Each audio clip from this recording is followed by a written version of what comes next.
Well, you've got me for 2 hours, so I'll make this as enjoyable as I can.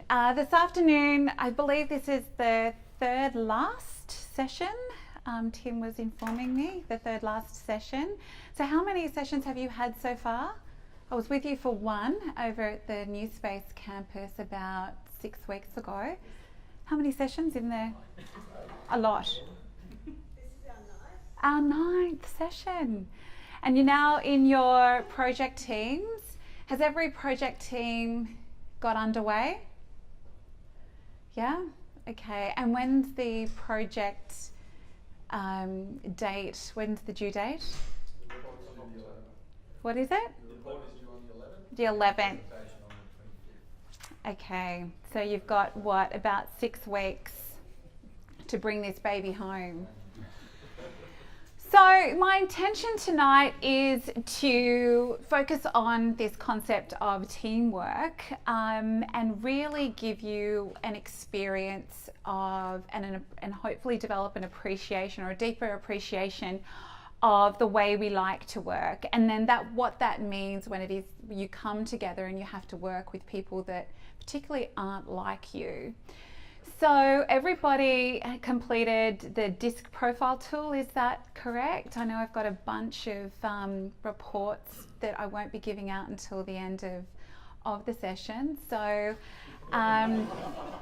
unfortunately, I didn't get to read every single one, but I do know a little bit more about you than I did before I walked into the room this evening, or a couple of weeks ago.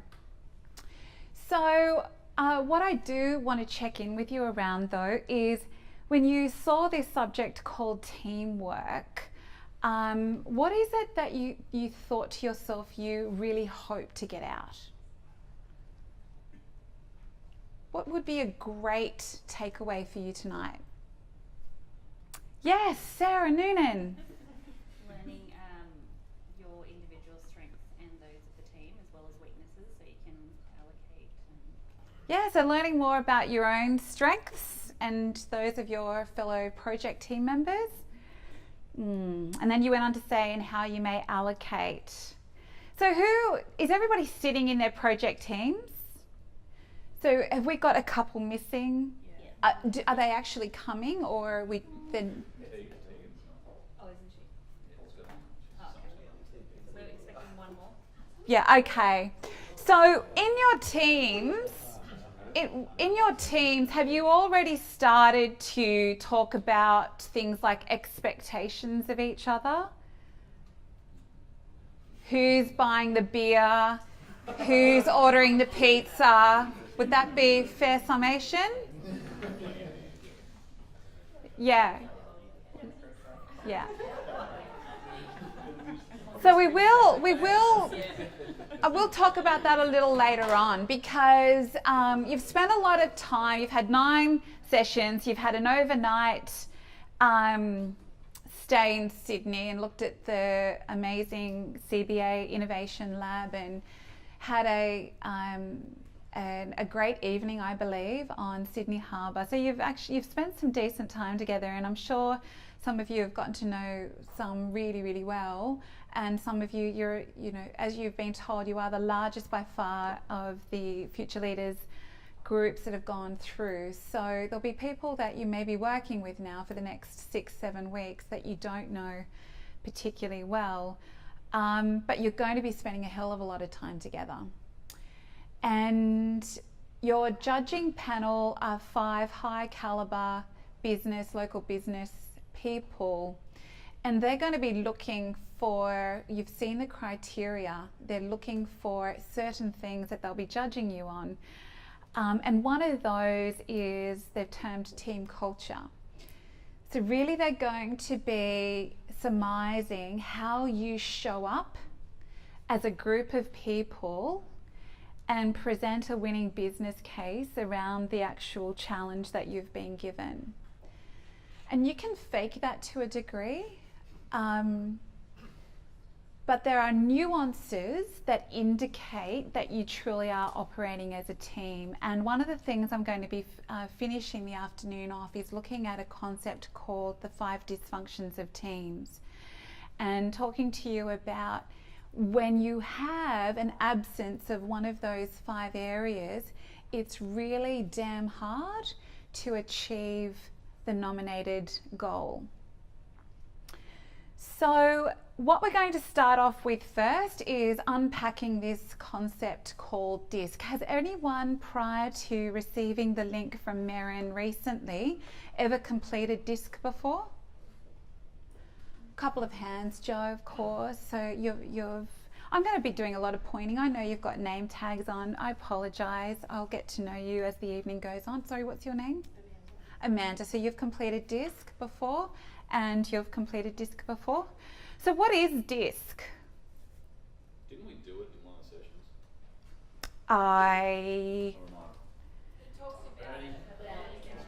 So who talked about it? Tell me about that. Yeah, Bernie Garrett. We used a different one though, and said that we would be doing a DISC profile at a later. Oh, so what was the context of the? But what was his session? Negotiation. Great, thank you, Joe. So the context was negotiation, and then he was referencing different personalities. Brilliant. So you've already had a taster. So DISC is one of many different tools. It's not the silver bullet for everything, but what it does bring is clarity to why you might prefer to do things a certain way. So a little bit about personality profiling tools. They indicate your preferences. They do not indicate your ability to flex and adapt and operate in different styles. Highly effective team players and highly effective team leaders, there's a common thing. What do you think that is? Good communicator. Yeah, a good communicator. Adapting. They can adapt. They can adapt. So the common thread is they know themselves really well, and therefore when they know themselves really well, they have the ability to understand others well.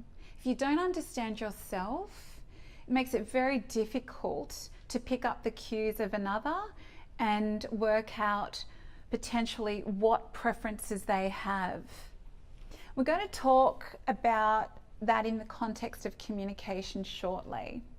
So it all starts with an understanding of self, and a personality profiling tool like DISC is designed to give you an indication of that. What it's not designed to do is to label you or to box you. It is an indication of how, when you get to choose the way you want to be, it's an indication of your preferences. So the way I often surmise personality profiles is if you think of your home and think about the way the light filters in at various parts of the day, the furniture, the layout. There'll be parts of your home that you feel more comfortable in than others. So hand up if you love your laundry. What? What the hell? Who loves the kitchen? Yeah, okay. But to eat, someone has to go to the kitchen. It may not be our choice, but the fact is we can do it. And that's the way I want you to look at a personality profiling tool. You have a preference, but an effective team player and an effective leader knows when it's time to get out of their comfy armchair and get the hell over to another area of the house because they need to connect with someone or something to get an outcome. So I am going to now move you. So if you've actually got a lot of stuff with you tonight, you're not going to need that. You probably will need a pen at some stage, but bags, phones, briefcases, I'd suggest you put them all to the side. We'll do something about that. So I'm going to read out your name and I'm going to ask you to potentially move. The first lot of names I read out, I want them to come up to this table here. So I've got Tristan, Jude, Chris Bird. He's not here. I've got Kate. Kate, can you come up to this one? And have I got James Burns here? Wow, okay. Okay, so have I got everyone I read out on this table? Okay. Wow, there's something about this table. Okay, the people I want on this table up here are Teresa. She's not here. Wow, that's hilarious. Georgia, you're already there. Tegan. She's not here either. Tegan Cronin. Yeah, no, She's not here. Adam Fisher. he's not here either. Who are you then? Like, I'm running out of people. You rent a crowd. Gosh, I'm not going to take it personally. So who did I just call out? Adam? Adam Fisher. Okay, Amanda. She's here. Oh, yay. Ben? He's not here anymore. He's in the Philippines. Okay, Chris Yeah, Lodge. that's me, I'm right here. Okay, that table. Tim, can I get you to come up to this table? Cool, okay.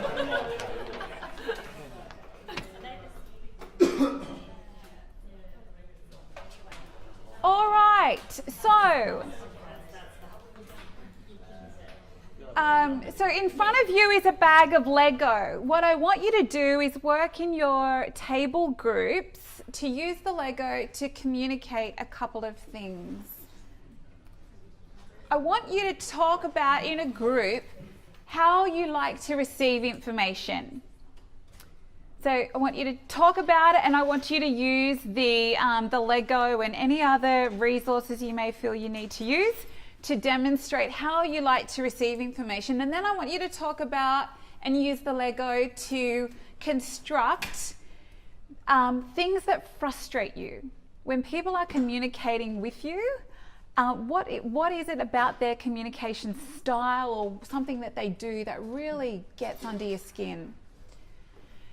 And then I want you to talk about how you show up under pressure, and I want you to represent that in the Lego as well. So have a conversation. They're the three things I want you to do. Use the Lego, use any of the resources on your table, be as creative as you like, and you've got 10 minutes. You're good to go? Sarah, your table's good to go? Okay. All right, so I'm going to start. What we're going to do now is each table is going to present what they came up with.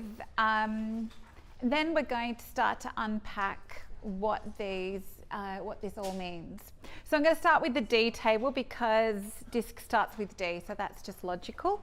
So guys, you present to the rest of the forum how you like to receive information, what frustrates you when people are communicating with you, and how do you show up under pressure? Okay, so we have this lovely argument here. A black bowl, multiple speakers, multiple inputs, multiple stimuli. Don't give us one answer, give us as much information in a swirling vortex, a maelstrom. At the core of it is the thing that we actually want, the thing that we actually need, and we need to go on that little journey to get to what we need. Where it becomes frustrating, as you can see from the god-awful mess on the table, clutter and lack of clarity, that's frustrating, as well as people that start from a particular position and taper down into tunnel vision. That is frustrating, I think, for all of us. We don't like information being withheld. We would rather have the opportunity for agency and choice, rather than someone telling us what we do and do not need to know. And finally, as far as we do go into tunnel vision under stress, I think that's probably a negative way of framing what we actually do is we zone in, we focus, not to the exclusion of all else, but we get very, very direct and very specific and oriented. Thanks, Tim. Kate, and sorry, what's your name? Kristen, you got anything else to add? These normally do have something to add.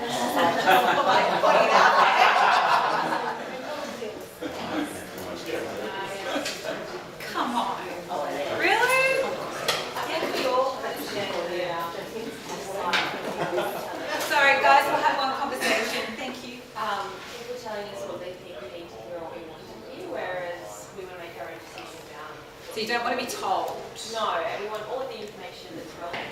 I prefer it in a structured manner as well. And then let us unpack that together rather than you telling me Yep. this is what they're for. Okay.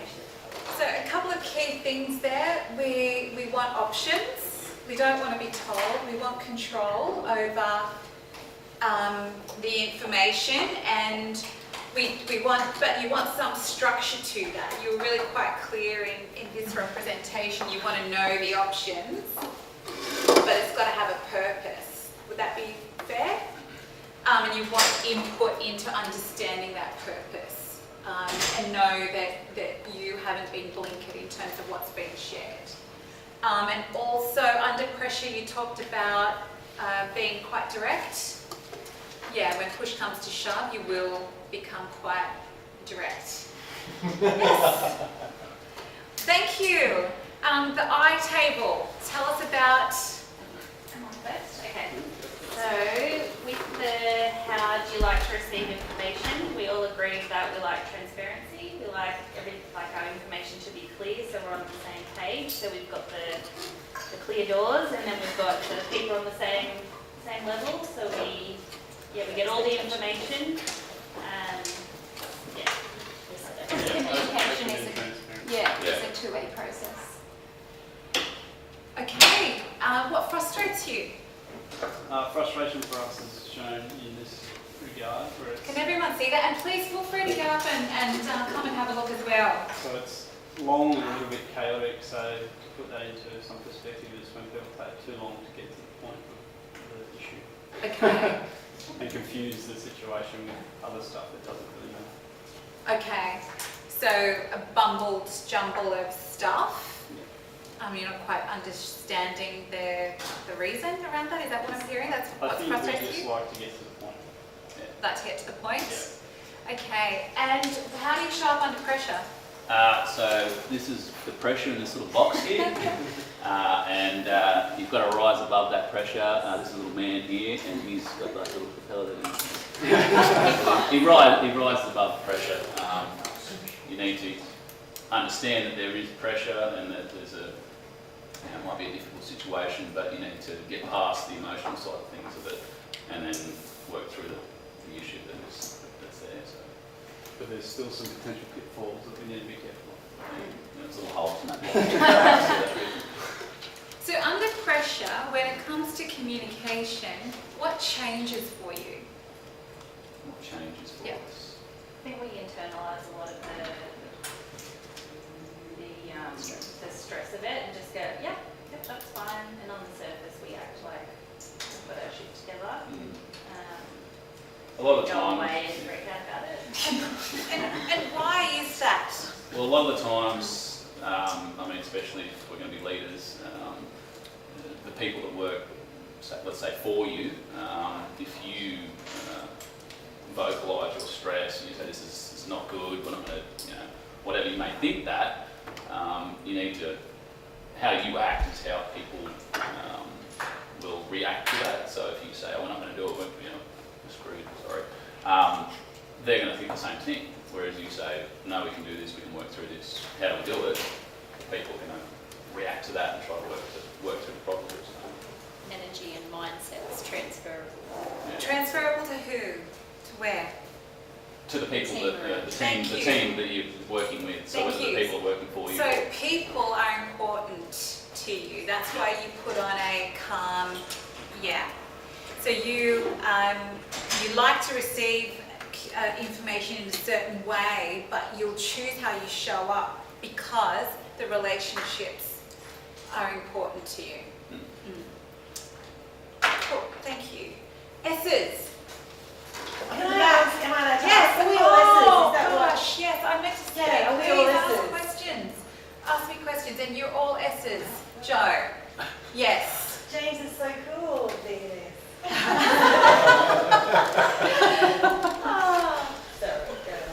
Sorry,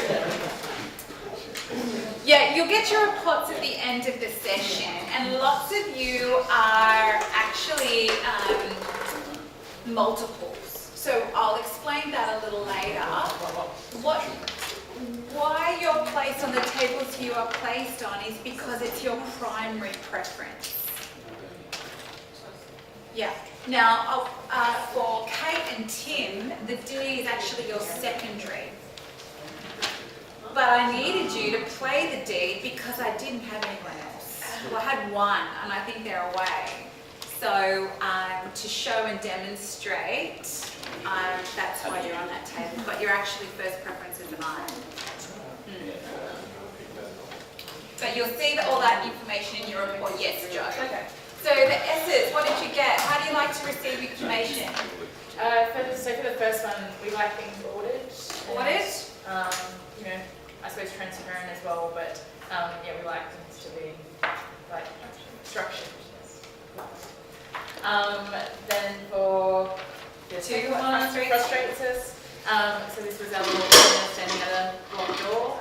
So we don't like roadblocks, we don't like negativities. We don't like people kind of shutting down and not reciprocating or giving us something. So it needs to be an energy transfer there. Okay, thank you. And what Better. about under pressure? She sounds surprised about that. Yeah, doesn't like our answers. No, I'm not. I'm about to come back to that one. Yeah. So we like our ducks in a row, but we couldn't do a duck, so we made a paper crane. And in theory would have had multiple. So we like to go into a pressure situation feeling prepared as possible and details prepared. Ducks in a row. Ducks in a row. Thank you. Instead of me summarising, I'll get somebody on the I table to summarise what they just said. This is the I table. You're not going to get much from the I table. Eyes are generally the party people. I noticed They didn't show up tonight. The eyes that didn't go to the pub yet. Well, I got the first and the third one. Sorry, I would need someone else to do maybe the second one. But I know that they like, so you like everything orderly. Very organised. Yeah, very organised. You need to know all the information before you go into a high pressure situation. That's what I got. Yeah, don't like blockers. Yeah. And what were the similarities? There was one point in particular. The transparency. Transparency. The energy transfer. Yes, that's right. So what do you recall I mentioned about the eyes when they talked about energy? Tell me why. What are you talking about? What were they talking about? The team. Yeah. Relationships. So people, the way this happens is very important to S's, as it is to I's. Yeah. So you like detail, you like structure, you like the people part. C's. Consciousness. So where on the first one was also a box. Basically, A black box. it's clear, it's concise, it's a few different parts all come together to make one whole that makes Okay. a point and it's understandable. Okay. So it's concise, clear, understandable, Consistent, consistent, structured. structured. Okay. The opposite to that, which is our second, is the mixed bag.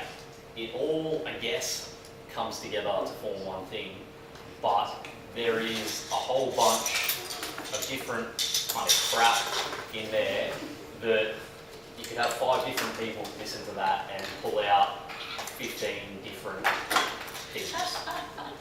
That.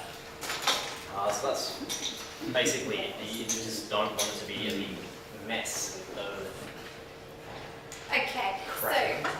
So how do you define mess? Because I think mess is contextual. So what is mess to this table? Unuseful information. Unuseful information. And how do you determine what's useful?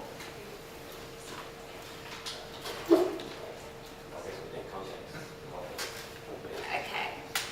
So mess is the information that doesn't appear to be relevant. Would that be a fair summation? Yeah, or if it's confusing, so someone's communicating and being unclear with, yeah, I guess what you're saying is correct, if the stuff is not relevant to the communication piece, yeah. Okay. It's just not cohesive and correct. Okay. Or it's got no relevance. Which relevance is contextual. So we'll come back to that, but that's fabulous. And did you guys answer 3? Finish up under pressure? Yes, ours is fairly simple. It's small, it's kind of insignificant, but it's kind of like a bridge. Has a proper structure, it is sturdy, and it could lift a load far above what you would imagine. And I don't know, imagine bridges are pretty good under pressure. Okay, so you're rock solid under pressure. Got you. Woo. So this table is going to be amazing come the beginning of October when everyone's crapping themselves about it. Is that right? It's all we like Yeah, to that's see. what I heard. So what is there was a similarity between the C's and the D's. Kate, Tim, I'm not sure where your colleague headed out the door.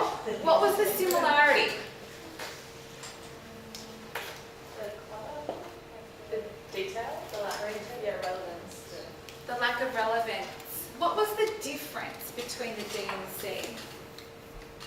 They want all the information, we just want the Yeah. information that's kind of topic. Yeah, you guys don't want to be constricted with what's possible to know, and you don't want to know about all of the possibilities. You'd prefer to engage when it's getting down to what actually has to happen, and deemed the relevant parts. So Rendell is a useful framework for navigating this sort of interaction between the D phenotype and the C phenotype. It's about modulating this message and then what's relevant. Bloody hell, yes, Tim. So we're going to get onto that. We're going to talk about that and we're going to work on that. So any questions before I move on? No, you can play and fiddle with your Lego or leave it or pack it up, do whatever you like. We don't need to use it for the rest of the training session. So for those who like order and neatness, do what you need. For those who like to fiddle, do what you need. Your reports are really detailed, so I'm only going to hit some key things that I think are pertinent to talk about tonight. When you get your report at the end of the session, go through it, and if you have questions, please just reach out and ask me for further clarity. Jo also is really quite familiar with DISC, so she's a good go-to if you've got any questions post our time together. This is a simplistic way of demonstrating the differences. The horizontal axis is task orientation over people orientation.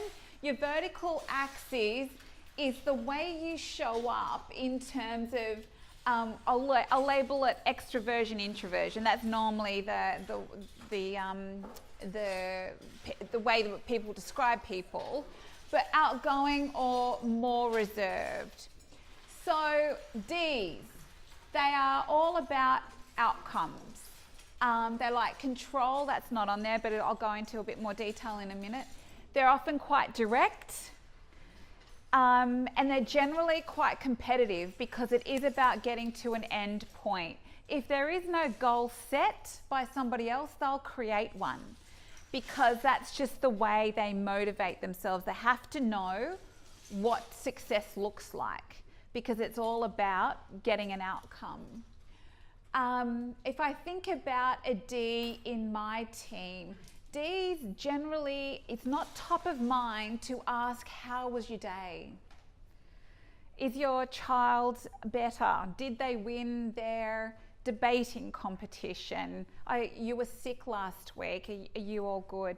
D's don't naturally think about the relevance of those niceties, often deemed fluff by them. And if I think of a D, a high D in my team, she's trained herself when she's, for example, writing an email. She'll put the detail that's relevant to the situation in the email, talking about Gab, Sarah and Joe. She talks about this about herself all the time.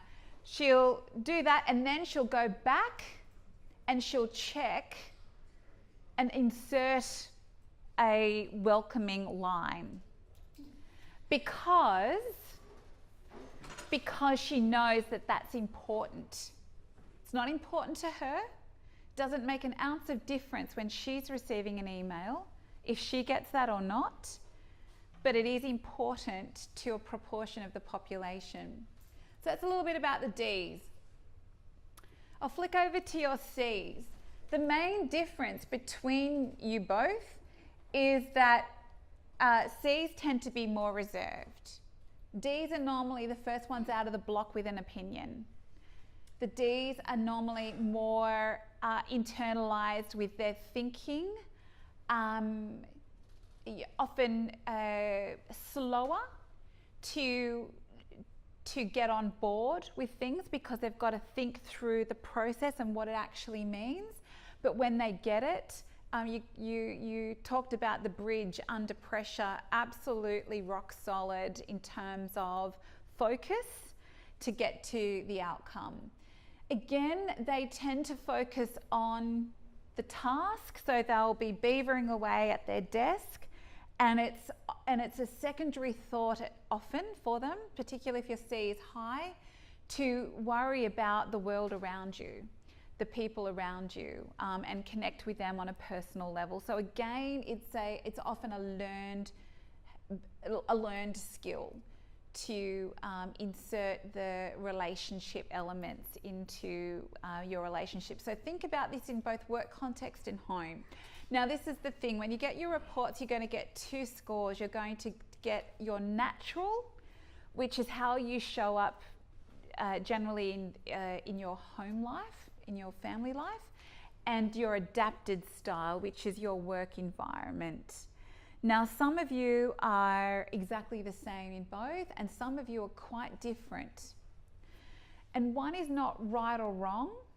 The thing to be aware of is if you are quite different in your natural versus your adaptive, what that's just an indicator of is your social and emotional awareness to understand. So you've made the decision that you have to show up differently to operate effectively in your work, in your profession, your work environment. So, so what do you think I am?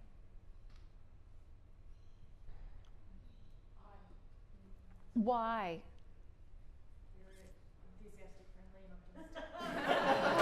Boom! That is me. Primarily focused on relationships. Yes, that is me. What do you think my secondary is? Nope. D, absolutely.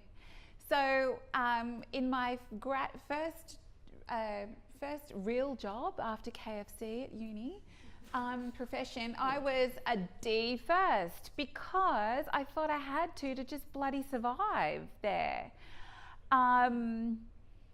But my preference is absolutely an I first, but when something has to get done and under pressure, I will become quite directive.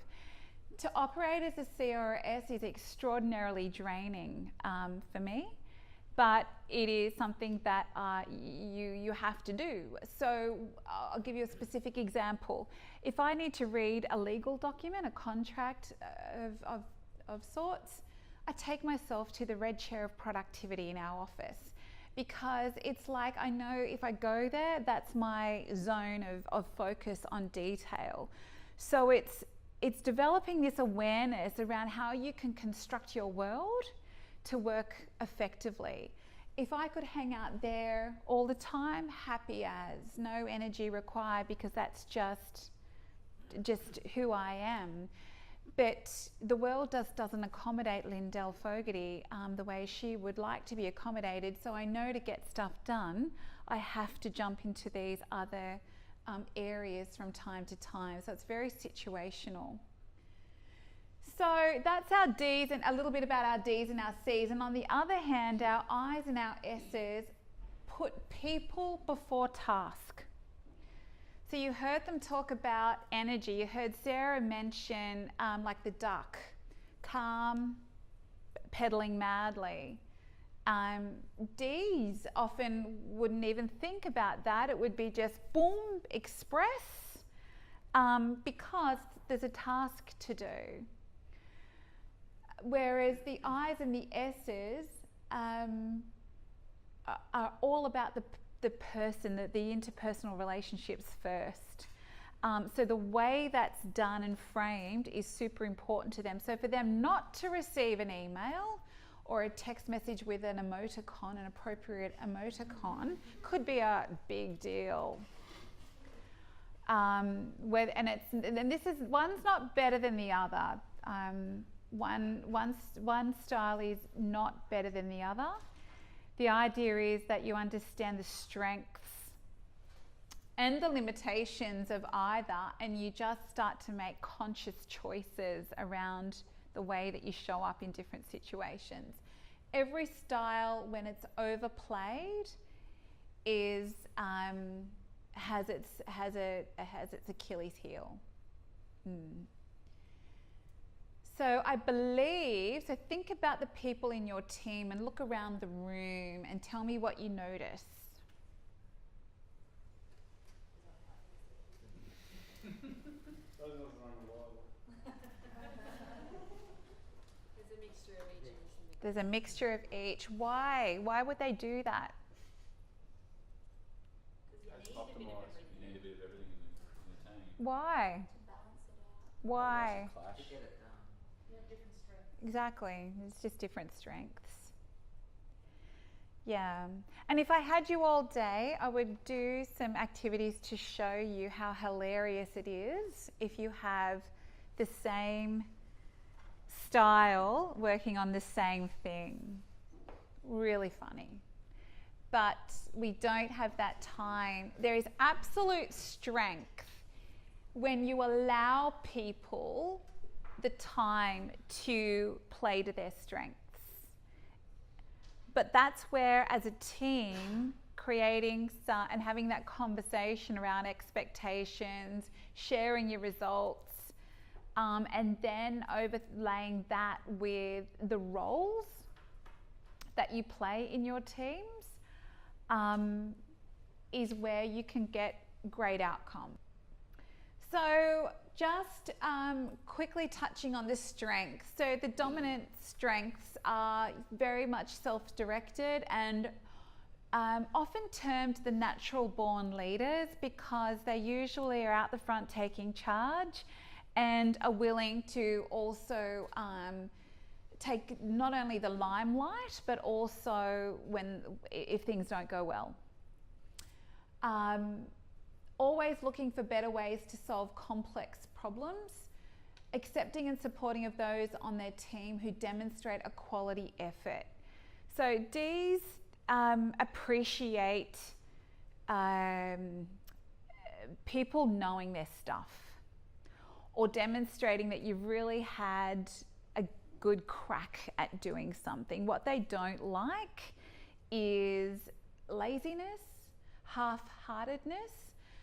If you really want to get a D offside, don't show up on time and don't bring the best version of yourself.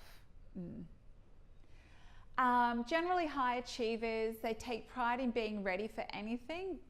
Like I said earlier, they are natural born goal setters. And if someone doesn't give them a goal, they don't need to be extrinsically motivated. They're generally highly intrinsically motivated.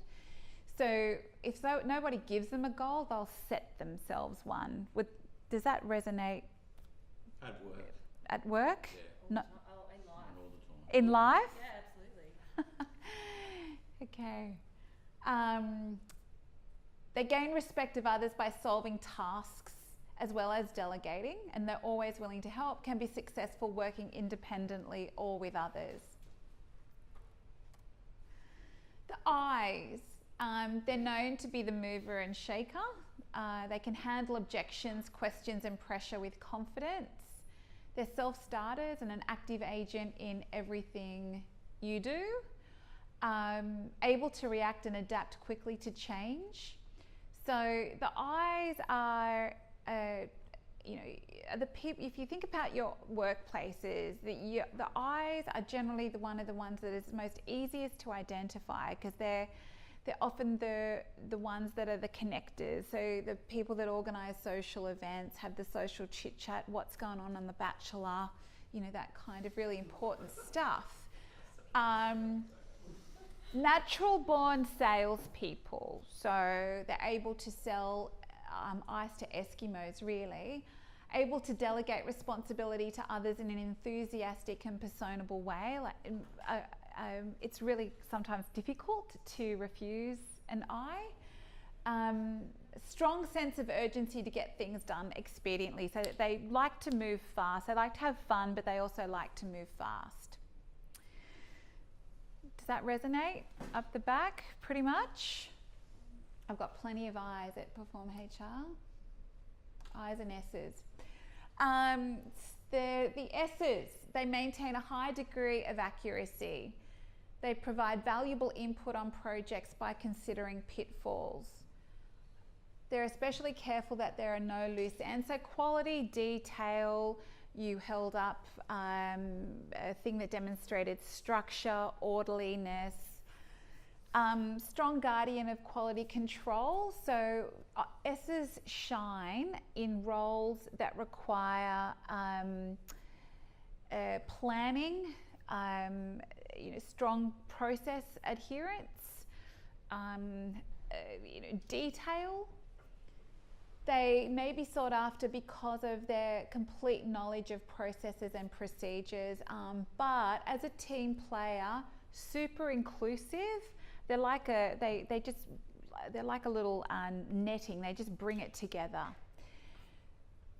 Now, for the teams, your S's bring a grounding. Your S's are grounding, and the thing to remember is to listen to them. Particularly if you've got a lot of D's or the D and the I presence in your team, allow your S's time to explain themselves and to express themselves.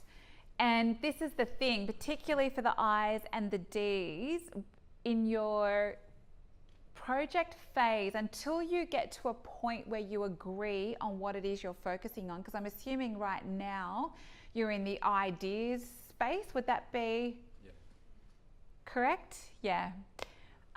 You need to allow your S's and your C's time to develop their ideas. And for an I and a D who want to move quite quickly, that can be frustrating.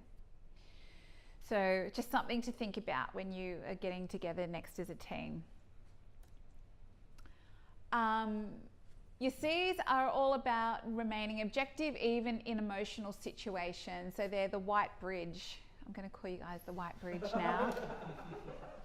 Just steady. Hopefully not like that bridge in Italy recently, can I just say? That wasn't particularly rock solid.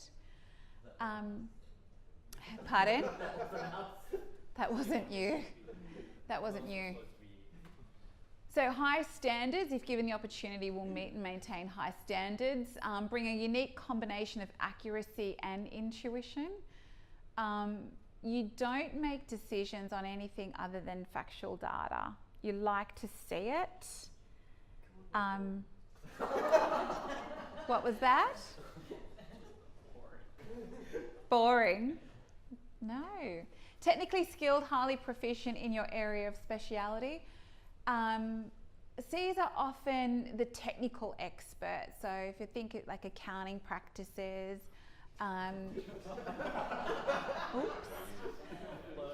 usually areas that require precision and high degrees of technical ability. More often you'll find C's hanging out there. They just naturally gravitate towards those types of roles. Engineering, IT, software, stuff like that. Okay. Provide significant input to projects and processes and alert to potential problems and controls where necessary. So again, in your teams, think about how you draw on those strengths, because there's a lot to achieve in a short amount of time, and you have day jobs apparently, so your project isn't the only thing going on in your world for the next 6 weeks. So your C's can help bring unemotional structure to what needs to happen. Okay, a little bit about what you're motivated by. The dominants are motivated by time to react, direct factual answers to questions. So you don't want the fluff, you just want boom, boom, boom. You want things done correctly the first time. You want freedom from control, but this is the interesting thing. You want freedom from control, but you like to control. And that's not a judgment, by the way. And micromanagement does not work for you. High standards of quality are paramount, and you like to see results, or you at least like to see the movement towards results. Influencers are motivated by a system of support to assist with details, an environment that offers variety, communication with variety of contacts, official recognition, acceptance as an important member of the group, a strong, visible group or organisation to identify with. Our S's are motivated by their being appreciated for being competent and their strong work ethic. They're always supportive and encouraging, very rarely get involved in conflict. They will follow established procedures or help establish them. So if order's not there, that's what they'll want to do, is bring order. Moderate to high level of security allows them to operate really well, and sufficient time to adjust to change. So for S's and for C's, if there's a big change program they're going to be subjecting them to, they're often and often incorrectly labelled as the resistors. It's usually just a reflection of what they need to be comfortable, to bring them on a journey of a different direction. So when you're in your project teams, if you have a chosen course of action and you decide to change that quite quickly, be mindful of the S's and the C's. And that's not an excuse. The S's and C's, you've got to get on board, but figure out what it is you need to then understand what that new direction means. The C's are motivated by a home life that is supportive of work demands, people that are sincere, projects that are supporting of natural curiosity and detail orientation, that you're allowed to demonstrate your skills and competence.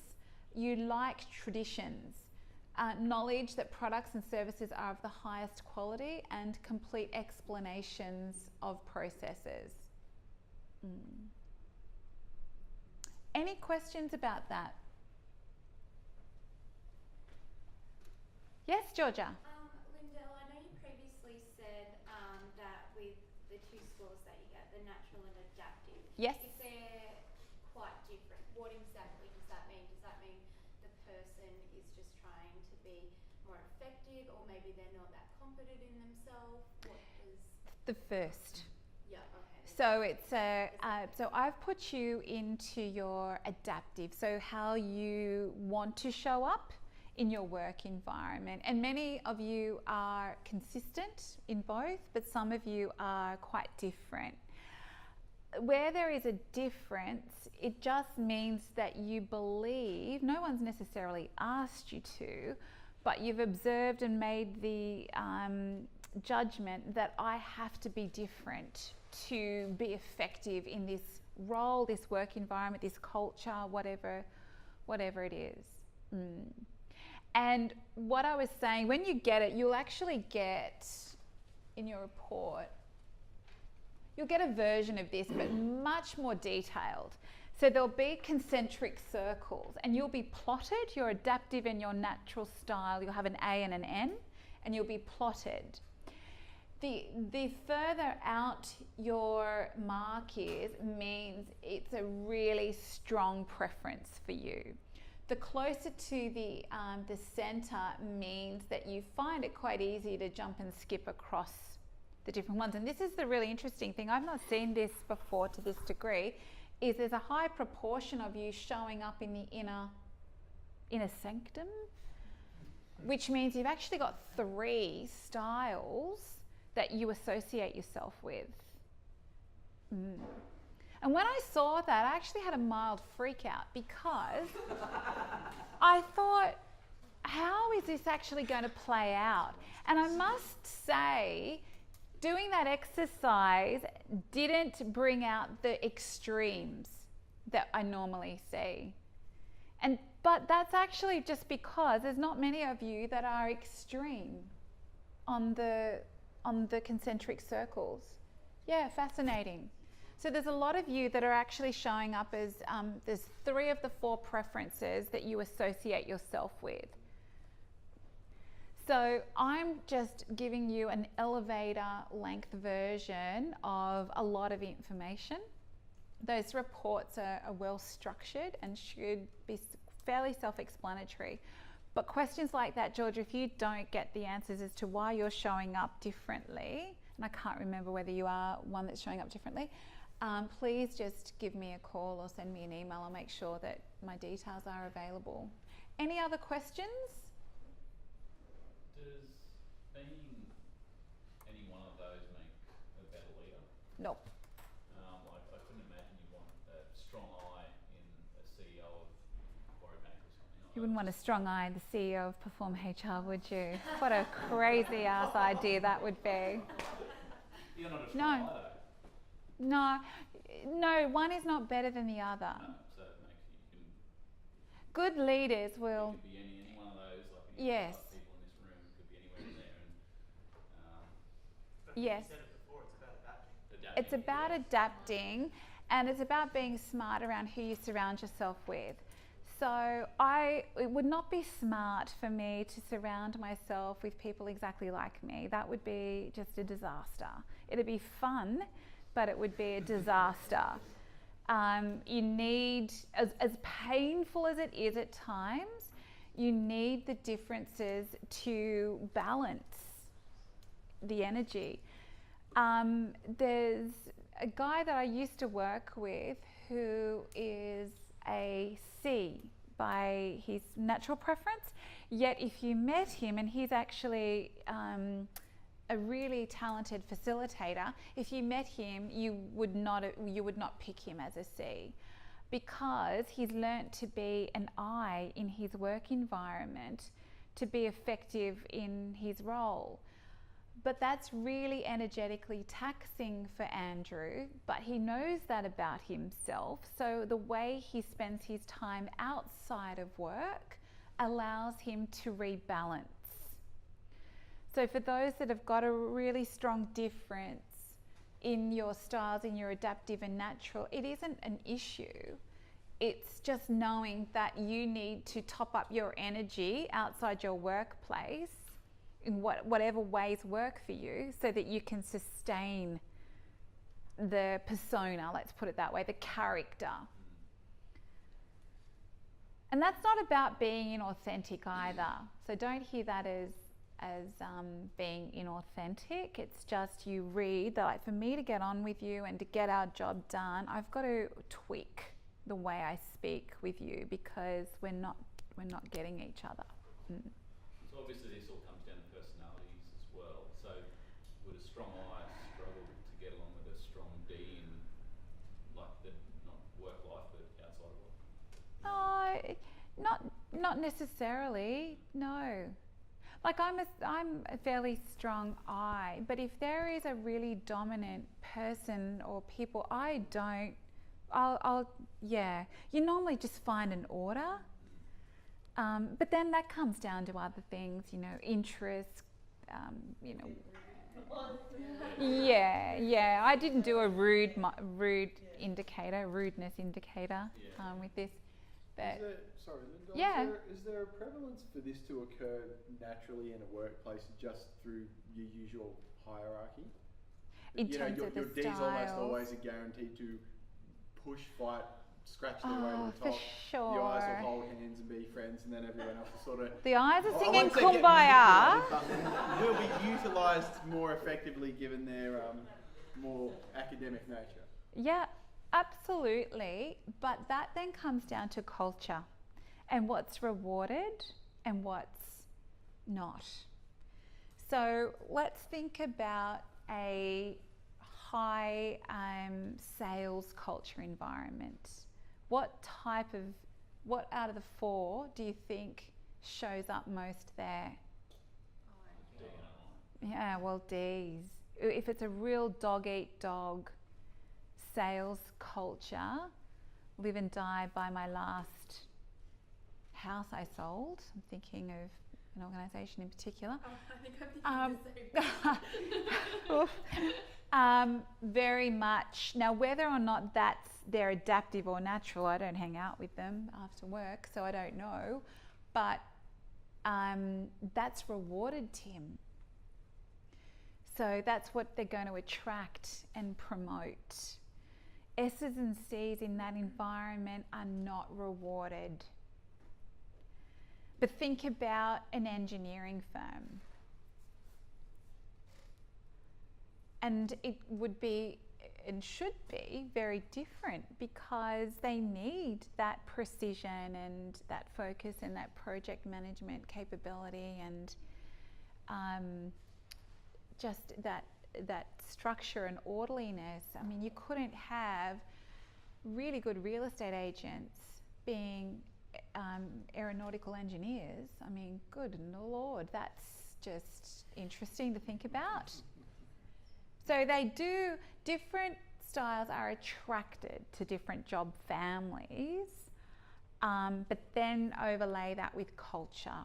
And even as I say that, not all real estate agencies are the same, but that's where it comes down to what's celebrated and what behaviour and the way people work, what's actually, whether it's whether it's actually actively rewarded or whether it's not discouraged, and there's a difference. Yeah. Can I ask? Yes. An example before, you said there's a person who's naturally a C and they're working in the eye. Yep. Naturally C, working in the eye. Yes. Yeah. Is there something around efficiencies? I mean, doesn't it make sense that person works in a job? I mean, why are they doing that? Are they spending energy on being an eye where they could spend on doing their work? Can you hold that thought? Because I'd want to move into the next activity, which hopefully helps answer that question. Would that be okay? Yes. All right, so let's move on. I'm just checking didn't wear my watch? Yeah, let's move on. Now you're going to do some more work. Stay in the same groups that you're in. This is really fun. I love this activity. So you're going to do some selling now. And as I've got it up here, you need to develop a 3-minute I'm not going to be timing you. So if it's 30 seconds and you get the outcome, I don't mind. If it's 2 minutes, I don't mind. So you've got to develop a pitch. You need to nominate a leader for your group. And I'm going to give you a group that you're going to be selling something to. The choice that you have is the items I give you to choose from, but you have to choose one of those items and you have to sell it to the group that I let you know you need to sell it to. Does that make sense? Okay, so the D's, you are selling to the S's, and your choices for what they might be interested in buying are a Maserati, a diamond ring, or a rare collector's item orchid worth $500. Okay, the I's are selling to the C's, and your options are a skydive adventure, shares in a startup company, or a new wonder drug, shares in a startup company that is making a new wonder drug which is turning sugar into vitamins.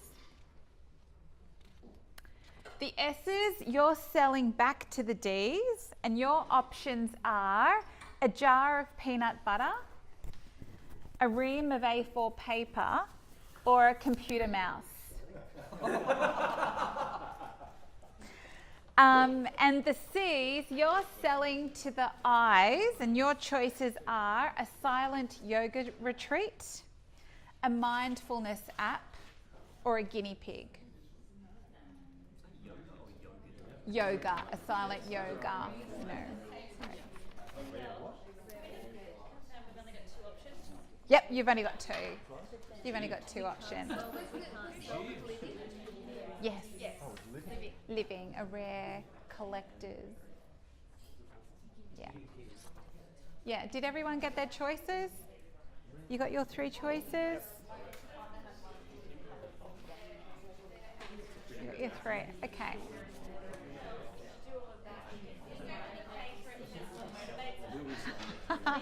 Yes, I'll be very kind. So what did you choose to sell? A computer mouse. And who are you selling to? The D's. When you're ready, sell away. Do we have to come up the front? You can do whatever you like. I'll just do it. So, we have this really cool mouse. It's called the Grouse Mouse. High quality. It has a cordless option as well as a corded option. Comes with a manufacturer's guarantee. It has an ergonomic design. It comes in a range of colours. Comes with a user manual. So you just pick up and go. So would you like to try with that? What do we need to use manual?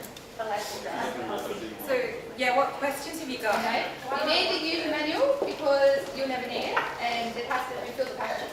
What's it going to help me achieve? It's going to make you click faster. Yeah. Ergonomic design makes it easier to click. What colours is coming? Comes in red, blue, green, and assorted colours. Assorted colours. Pigments? Flames or metallics? Yes, metallics, yes, we do metallics. How much does it compare to other mice in the market in terms of price? It's probably about 50% dearer, but 100% better. Then I will take. Okay, so D's, what appealed to you about the way they pitched to you? Pretty direct. Yeah. Direct? So Lots of information straight up. Yep. Very easy to make a decision on because it's boom, boom, boom, boom, boom. Here's everything on the table. What? Efficient. Efficient? Okay, anything that you would have preferred them to have done differently?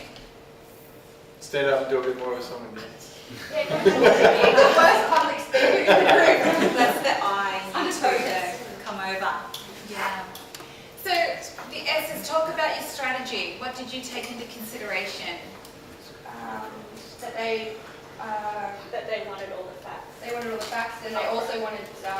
They didn't want to be controlled, so they need a couple of options. Mm-hmm. And just being direct. They're direct, so they can respond to directness. How did that feel? Oh, I hated it. I don't like it. It's horrible. No, it felt wrong for me because I wanted to give them far more kindness and love in myself, but we knew the brief was. So yeah, I felt like I wanted to type in the email, hi, I hope you have a great day. Well in your world, that's shit that I do. So yeah. It felt Yeah, weird. it felt strange. Yeah. And I asked that question for a reason, because the way you feel is often a trigger that you're operating differently to how you would prefer to operate. So don't ignore that, but also don't buy into it as well if you understand why you're doing something that's not normally the way you would prefer to do it. Well done, S's. So let's stick to that combo and the D's can sell back to the S's. So D's, what did you choose? A rare collectible orchid. It's one of a kind. No one else will have anything like it. If you take the time and put effort into it, we'll give you instructions on how to look after it. put it in the sun every morning, give it a little bit of water, and the end result you'll be rewarded with is it'll blossom and you get to see it blossom every year, and yeah. There you go. As a particular rare orchid, we appreciate it's not flashy, it's not showy, but it's for your morning routine. It's a place for quiet, calm and composure. You want to collect your thoughts, just give it a little bit of tenderness and it will always be there for you.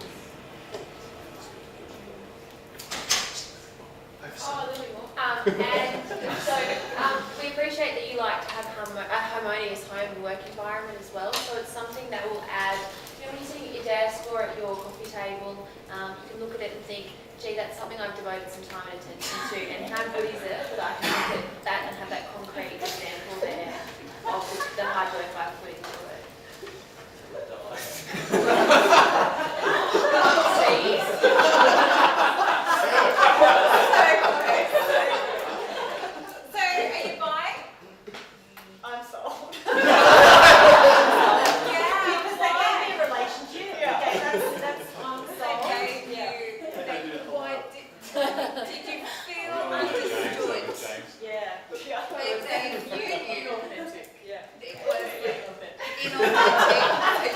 You're not so. I'm not buying. No one's not buying. You're annoyed they chose the orchid. You knew their options and they went with it. Yeah, but I can imagine it sitting on my desk. You gave me that relationship piece that I need. Yep. And how did that feel to deliver that gushiness? Terrible. Oh, I thought it was alright, but I like the waffle, so. Okay. So yeah. Okay. Right. I want you to see the orchid and go, oh yes, I can appreciate why that's good. I shouldn't have to tell I shouldn't you. have to tell you that. Yeah. Paradigm, I think, is the key behind that What was selling that? pitch.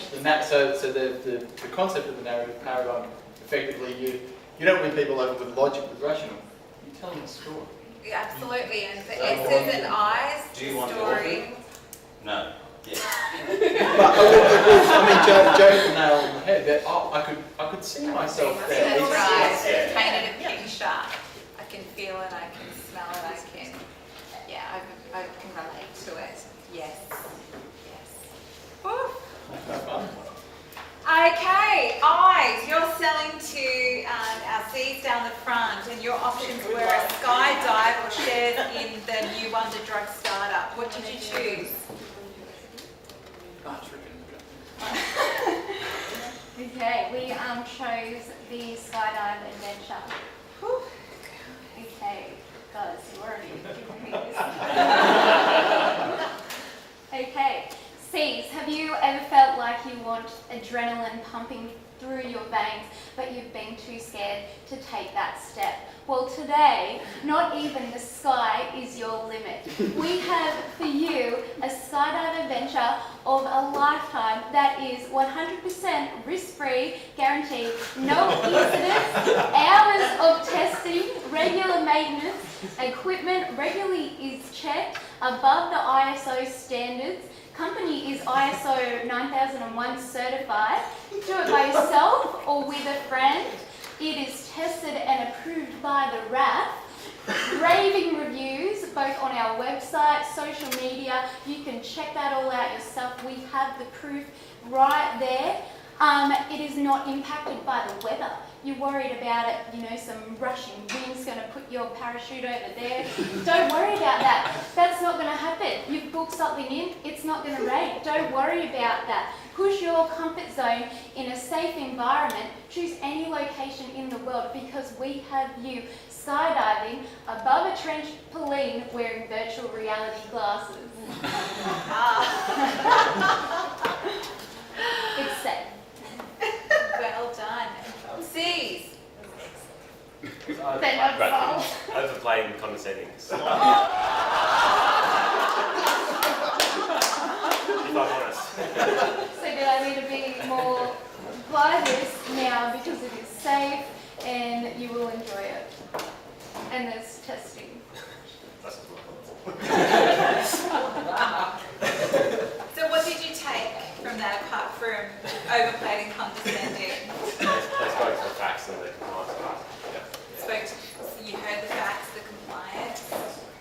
Maybe I'll set up at home. I don't know what she sold me.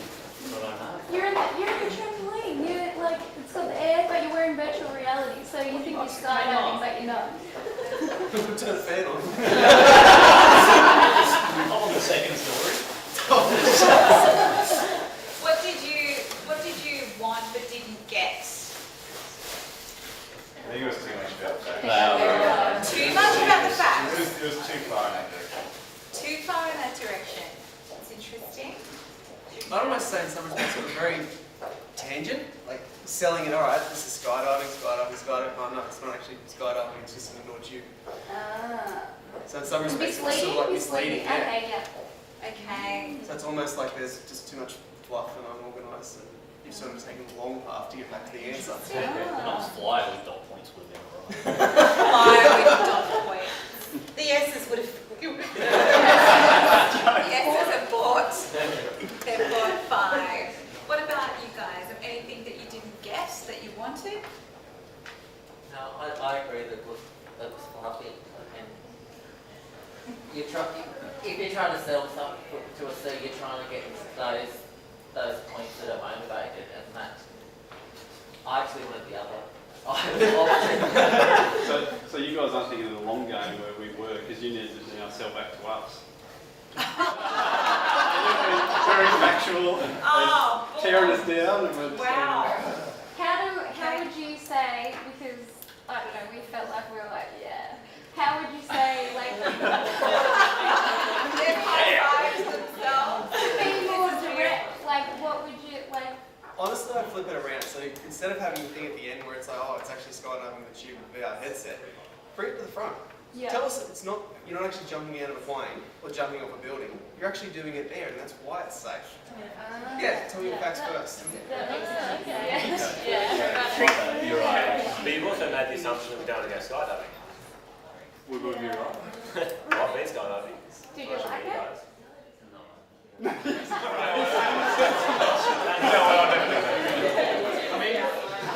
Big sales pitch I thought was probably, I bought a car the other day and just going to a car yard and talking to a salesperson sounds like the worst. So I should have just spoken on, okay. Yes. Yeah, Absolutely. Give me the details, like, I can figure it out, I think, from Yeah. what it I actually think probably research. They researched it? Like, Yeah. I have comparisons to competitors and price it out. Thank you. Thank you. So key takeouts.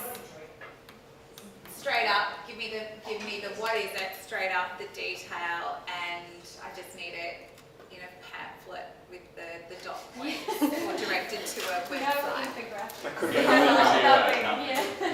Beautiful. Okay, but like they said, We the gotta do show's not finished.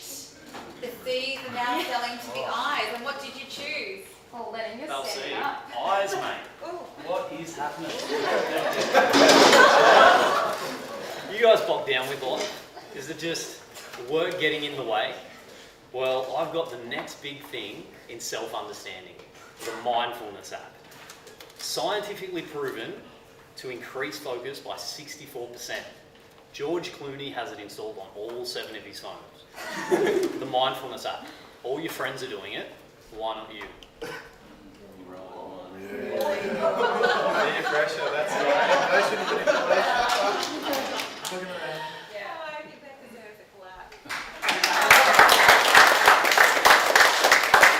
I don't know what he was selling. Yeah, I wouldn't buy that, personally. I really didn't want to, so yeah, I'd buy it. There you go. But So- it came across, and I'm not just saying this because before. But it sounded like you were making us like sheep, like they're doing it, so you should be doing it. Why would he have done that, Georgia? Because we're people person, but Yeah. I take the people person as we care about people, we care about their feelings. And that was more like, You're a follower. yeah. I think it's also because we like to build relationships. A Yeah. lot of the time we like to get to know someone or a product before we'll buy it. Yeah. So if we had a side to you, is it'll help build your relationship with all your friends. No, I Would you think buy it? maybe set off a black maybe a free trial or something. And give us some time to call they do well? Eyes, what did the C's do well then? Came over and Engaging. submitted. Yeah, try to be engaging. Yeah. The FOMO thing worked really well for me, isn't it? It did. Like, if you tell me, like, George Clooney's on, everyone's going, I want one of those things. If you have something, do one. So, yeah. But that worked well. The attempt to connect And build a with you. relationship, yeah. Cool. What was it that you were thinking about when you were coming up with your sales strategy? What motivates them? What motivates them? So what were the things that I know there's a number of different things. Well, but we were trying to get the You're trying- majority of those It's into the more pitch. an appeal to emotion rather Okay. than like just facts about why they should have it. It's more just the vibe of the whole thing. by constitution. So how did that feel? We tried to stuff with facts. I tried to. Okay, so there was a fact war going on. Some of you were putting it in and others were telling take it out. It was hard to take a step back, they Yeah. don't need the facts, they need. And how did that feel? Weird. I mean, I tried to do research, but it's done. Yep. Okay. Well, thank you. So what's the point? That's it, everyone around that activity. What's the point of me getting you to do that other than to have a laugh? Just to understand how to try and just at least think about the way they would want it, and not only go, all right, let's see, this is what we think they want, but what they actually want might be slightly different to what we actually come back with. Absolutely. I think also if we're in positions where we may be delegating tasks or trying to get people to do something, certainly that process for me just went, oh yeah, if I'm speaking to somebody that's structured an engineer, or in that regard, not just engineers, but I certainly work with engineers. It's about probably me not just explaining this is the vibe and this is what I want, it's about here's the key deliverables, this is what I want, and I need it to be 4,000 words or whatever that may be. That's the big thing for me, I think. It's about structuring your requirements or your deliverables to your audience. Bang Or your on. audience, or you may be your fellow colleagues or team members. Absolutely. So what's the name of this program you're on? Future Leaders. What is leadership?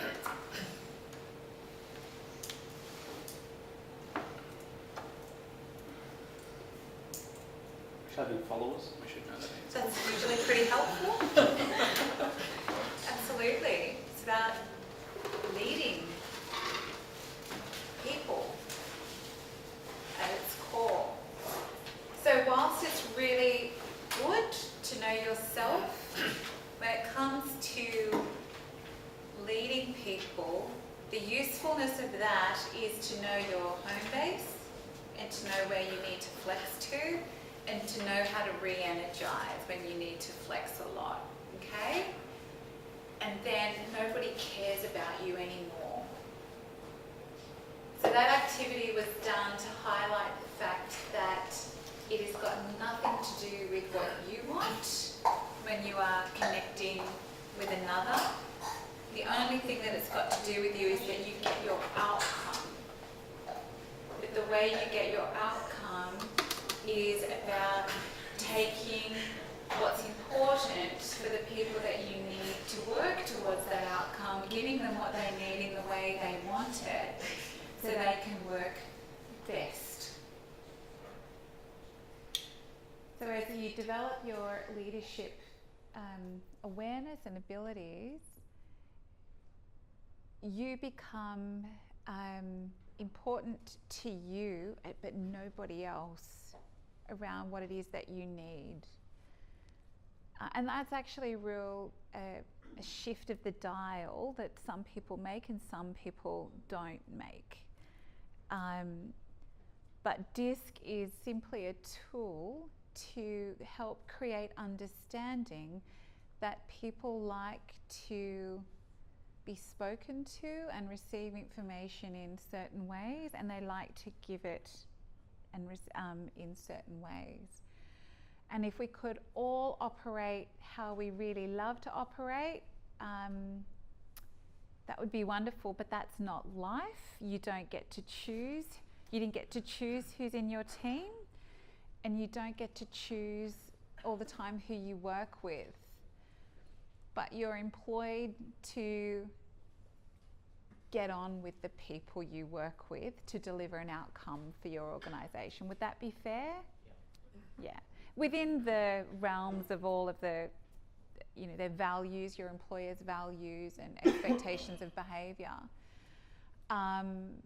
And when you develop your emotional intelligence, that's usually an indicator of your ability to effectively connect with others, because self-awareness, which is part of this session, is the foundation of emotional intelligence. So that was the point of the activity, was you know what you like, but you actually have to put that to the side and think about what they need, what these guys needed. And overall, I think that you actually had a good crack at that. So then do we need to think about what the judges need? Thank you, Joe. What time? No, I've only got 4 minutes, and there's so much more I wanted to cover off with you guys. And there's one thing I do really want to cover up before you run to the bar fridge. You've got 5 judges. Do your research on them. Because if you can construct your pitch and presentation to ensure that you are connecting with what you think they are as a style, that's just smart. Yeah. We send them all a disc profile.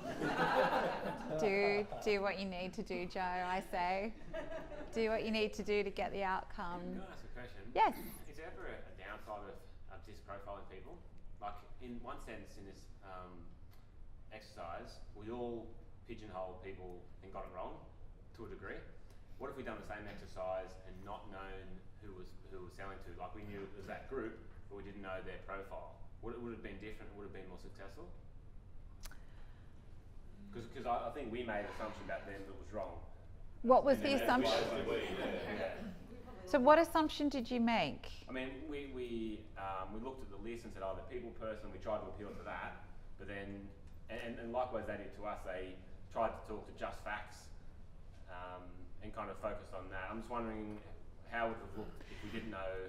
So Albert Einstein said the definition of insanity is doing the same thing over and over and expecting a different result.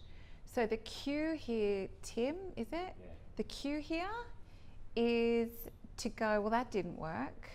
What about that did I misread? It's got nothing to do with disc. Is it because they might be a mix between I think it is. an I and... No, you made the assumption that people is about popularity. And that if everybody else is doing it, that's actually important to them. That's not necessarily the case. The I is about relationship. It's about how you connect with people. I don't use Facebook. I don't give a damn about what people are posting, and that's not important to me, yet I'm a high I. So if you had a sold to me that it's what everybody else is doing, well, I would be like, well, good luck to them. But I'm about the integrity of the relationship. So don't take this literally. Think about what it's actually indicating to you. Yeah, so I guess the question is there a risk that people take it too literally? Absolutely. So if we profile our colleagues and then we take it too literally, like does that happen? Like, is your experience, It can, but remember, this is an indicator. It's not a silver bullet. It's not a psychological profile. It's just looking at one aspect of human preference. It doesn't take into any consideration around people's interests, their things like lateral thinking, their IQ. It doesn't assess any of that. It's simply an indication of the way you like to give and receive information. Yeah. But the thing is, when you are thinking about this, have a go at modifying if you look at it and go, that's actually not worked well for me. I found it really hard to work with Jane blogs in the workplace. Why might that be? Is it because she's just so different from me in terms of her preferences? So therefore, what should I try so I can set myself up to build a better working relationship? That's the way to look at it, Tim. Yeah. Yes, Tim. Is that a question? It is a question. Yes. Given that you've noted multiple, like you said yourself, multiple people within here, it's not a binary or a duality, you've actually got 3 of the 4 quadrants covered. Is that potentially like a flaw or like a fundamental error bias in that framework for psychologically profiling people?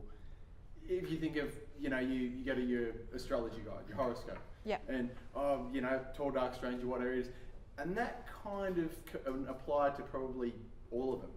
You have I suppose, an individualistic bias based on, I could read 3 different horoscopes, and I could do a bit of mental gymnastics and utilize neural plasticity and get to, that absolutely applies to my circumstances and conditions. Does that apply here as well? When you read your report, you take what works for you. It's a tool designed to raise awareness around a measurement around how we like to receive and give information and receive information. It's not a totality, it's an indicator. So the value of it is to get you thinking, not to give you a script to operate in life with. Leadership is situational, and the more skilled you are in your ability to read and understand the situation going on, the more effective you're going to be in your ability to lead individuals, Tim. So it's not a silver bullet. It's simply an indicator. And what I'll do in one moment, I just want to finish off with one model, is give you your reports and go away and look at those and look at that as to, that doesn't sound like me, or that does sound like me. And if it doesn't sound like you, question what was going on for you when you actually fill it in. Is that a big part of it as well? Because you said a lot of us are crossing over in different groups. Is that uncertainty and people not knowing what they want or not knowing sort of how to fill it in? I wouldn't think so, but if you say, for example, you filled it in at night on a day that you've just had a shit day, and you're not on top of your game, those things do play out. Now, do they play out to the degree that you would show up completely differently? I would think not. Yeah. Are you going to talk a bit more about energy? Because I was just really interested when Tim raised that, and I just had another question about that. I wasn't, but shoot with your question, Kate, while I get the next thing up. So I'm obviously very much like above the thing, not below the thing. Yep. You say you're in the top half, yes? But I find that exhausting. Even though that's naturally who I am, I find it exhausting, and then I need to do that whole introversion thing. And so how does that work? Yeah, it's very so naturally where I am, but I still find it really. Yeah, so if I could wind it back, I wouldn't have used those labels, extroversion and introversion.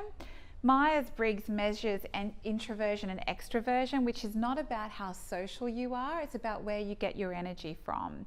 So Kate, I'm wondering if we measured you on Myers-Briggs, whether you'd show up as an I or as a low E, which just means that that is the way you like to operate, but you also know that to refuel, you need time alone. So I would think that you're probably going to show up closer to the epicenter. Yeah. Yeah, whereas if you're a highly outgoing, highly extroverted person, you can be talking to people all day long and then go home and do social media all night long. That's not me. I'll have a day of being around people, and then my home life is all about my family, or being in the garden, or going for a run, or going to yoga, because I'm not a very pleasant person to be around. If I have a hectic social life and a hectic work life with lots of people, I need to rebalance. Yeah. Did that answer that? Yeah, that's Yeah, but Myers-Briggs measures that dimension. So it's not transferable for this sort of No, not completely. No, because I know Jo is an E, and she's showing up here, so it's not a complete. Yeah, no. Okay, great questions, by the way. Lyndell, silly question, but I know No, I asked no this such when thing. we run teams. Is this a relationship tool? When next, if I Yes. was single and I was going out. Oh, and God, worked yeah. out, somebody was, you know, and that's the sort of partner I wanted. Is that? Those questions. I wanted to give it to you. Yeah. Oh, thanks, Jo. You're so kind. Well, well, that's a great question. So I'm an ID, so I hang out in the top half. My husband hangs out in the bottom half, and we make that work fairly well. My husband hangs out in the opposite to me. Does he? And we make that Yeah. work as well. So, So I've really got nothing more to add to that one, Jo. But that's really helpful, because Darren's really good at stuff I'm not. yeah. Damn annoying when I just want a decision, and he wants to give me this whole lot of options, and I just give me the 3. I don't need my the. husband and I have to work. I have to kind of understand that I'm going to get this whole. You got to psych yourself. And he's not going to sell me the flower and give me the relationship with it. So, I think that's good for everyone to know, because it's. Absolutely. Okay, so I mentioned earlier, and I promise this will be the last you'll hear from me tonight. There's 5 elements for a team to work really, really well together, and they're layered like this because you can't achieve anything on the next rung up if you've got an absence of the rungs below. That's the theory. So this will sound really quite simplistic, but when you are really getting into your projects, if you hit any stumbling blocks, think about what might not be happening in these layers. So the foundation of teamwork is you have to implicitly trust one another.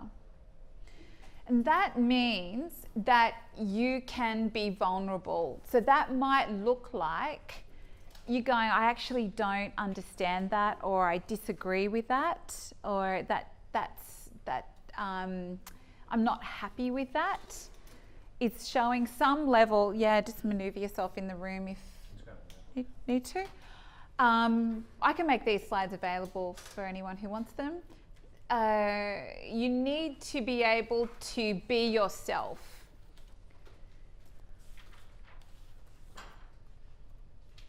The next one is you need to allow conflict to happen. And it's conflict about the idea, not conflict about the person. If there is no conflict, I would argue you're not working as a high-performing team.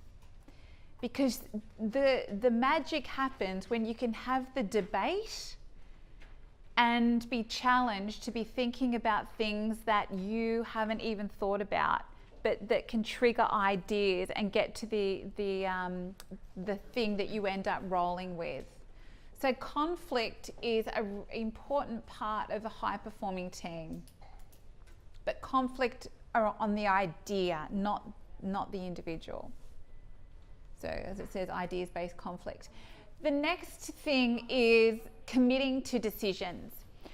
So wherever you're at in your project team journey, you need, and I mentioned it earlier, you need to allow a process for the contemplation of ideas. Now that's possibly going to be very, very painful for the C's and the S's to hear all these, sometimes seems like crazy stuff. But you have to be patient and allow that to happen. But one thing I'm sure you've been advised is set a date to which you land on your decision by, and that's what you stick with. Because earlier years, their learnings were if they allowed that to go on for too long, it didn't leave enough time or a constructive amount of time to actually execute on the decision. But if you don't allow the conflict to happen, people will not buy in. They will not fully commit.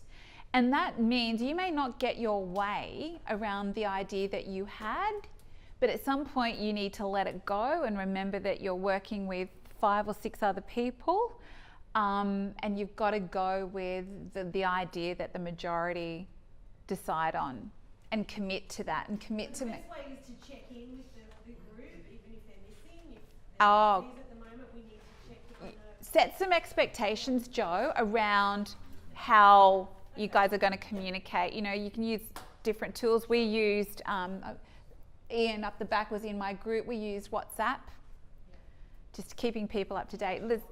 I'm sure there's fancier platforms than that now. So people need to feel like they've had their say. So that is, allow everyone to come to the table with what it is they want to say, but then you commit to the group decision. And then it's around how you hold one another accountable. This is a leadership program, and your mentors will expect you to see leadership qualities displayed. So you're going to have people that have got other stuff on in these next 6 weeks, maybe holidays booked. I remember one year there was a stack of babies born. Was that your year, Ellie? Lots of pregnancies? Yeah, so there's things that are going to go on, but you need to work out how you hold each other accountable, because it'll get to a point where different people are performing different parts of the research or the compilation of the business case, and pretty damn frustrating if someone's not delivering on what's been agreed. So as a group, you need to work out how you drive accountability.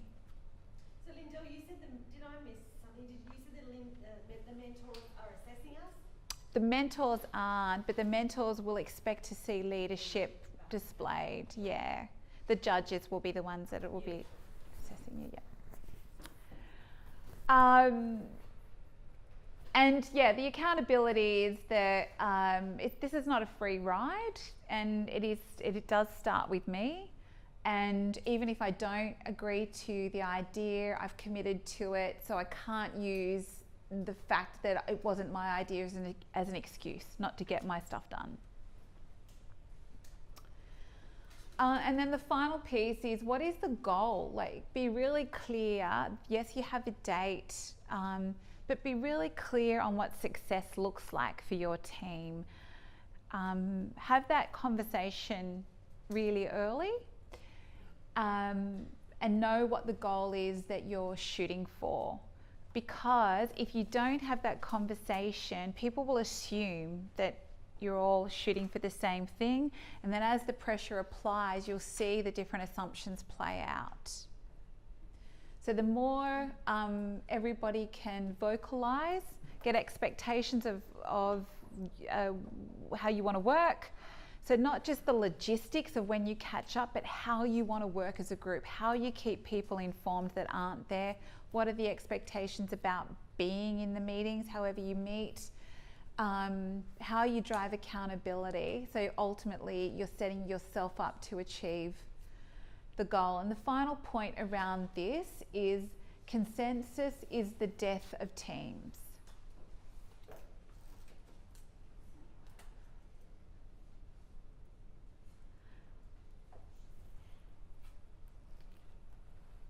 Okay, I've gone 15 minutes over, so that's one alcoholic drink that I have prevented you from having. Are there any more questions while I get your reports?